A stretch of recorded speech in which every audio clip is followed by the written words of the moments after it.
Just last night, sometimes I prep for this and sometimes I just, follow you guys' lead. But I was looking on a podcast and the podcast was labeled Trumpland. So obvious, what would you anticipate that I'd be listening Some MAGA to? hat wearing, beard, Duck Dynasty looking guys. And that's what that's what I anticipated as well.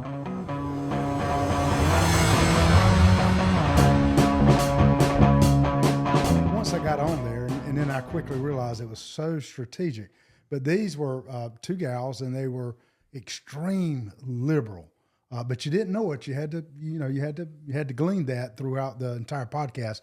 They went down to North Carolina and they visited some small rural towns, farming communities, and they set it up that all farmers, for the most part, supported Trump in this thing. So at this juncture, I still didn't know that they were liberals. But when they got into conversations and started talking to the farmers, and very politely, I mean, they were very appealing, to be quite frank with you.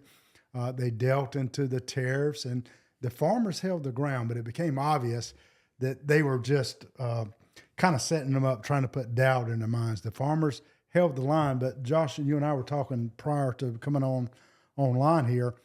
We've been saying over and over, the Democrats have lost their way. It's almost like we're trying to give them a game plan.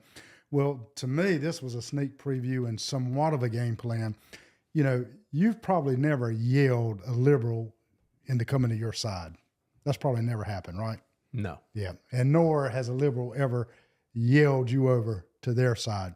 So it looks like their approach is just to slide in and be very kind with the words. And that seems to be the approach. Now, they didn't win any of these farmers over, but I'll tell you, they resonated with one another. And so, let's quit giving them game plans, because to me, it appears that the game plan is going to be a different approach, easing in and get them to walk with you instead of yelling. So we got to be careful about that kind of stuff. Yeah. That's something like, when I was in college and I was really big into Christian apologetics, that was a tactic that you typically saw a lot with these videos. It's like, it goes like, evidence for the historical Jesus ? And then you watch it and then it's like, okay. And then you start to realize that they're kind of like setting you up. You know what I mean? It's actually like an atheist YouTube video or something like that. And that was something we had talked about on an earlier podcast, where the conservatives, after Trump won in 2024, they were coming out and saying, see, here's why the left playbook is broken. Here's the problem with the left's playbook. Quit telling them that. Quit telling them what they're doing wrong. Exactly. Because then they're gonna adapt. And I mean, it didn't take long. They're already like Trumpland. Exactly. Yeah. Like they reeled you in. Their MAGA hat. Their audience was us. We were the target audience, and hoping that they could switch some folks over. And I think we're going to see more and more of that. To the farmers, and they're all small local farmers.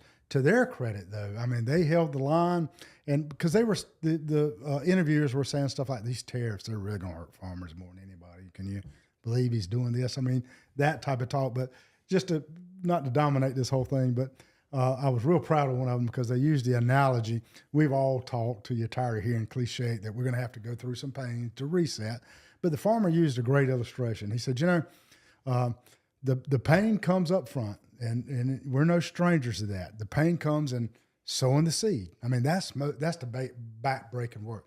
You sow the seed. If you don't sow the seed, nothing has the potential of happening. But during that course of it growing, you have weather, the equipment that you can afford, fertilizers that you can or cannot afford, the harvesters there's so many other things that you have to do to get there. But they said, we're willing to go through this pain. How convincing was it?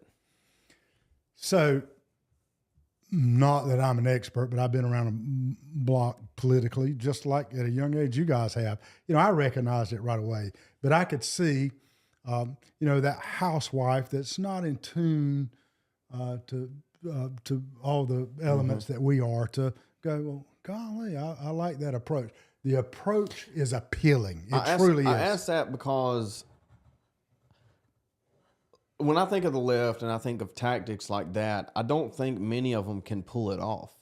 because they're like to such yell. true believers in that thing, and they can't put on that facade. They have to have their megaphone and scream into it. It's uncharacteristic, but they did show discipline. They really did. They never got out of character, and I could see how the average person. Well, maybe they're moderates that are trying to bring people to the left. They're just getting paid a lot of money from somewhere. No, Well, I think they probably, like, you've probably seen Charlie Kirk videos. You've seen all these, even videos of people that you wouldn't know or recognize, where they go on college campuses, they do these man on the street type videos, and they very calm and collectively ask liberals, like, well, why do you not like Trump? And they go, well, because he's racist. And they go, well, what has he said that's racist?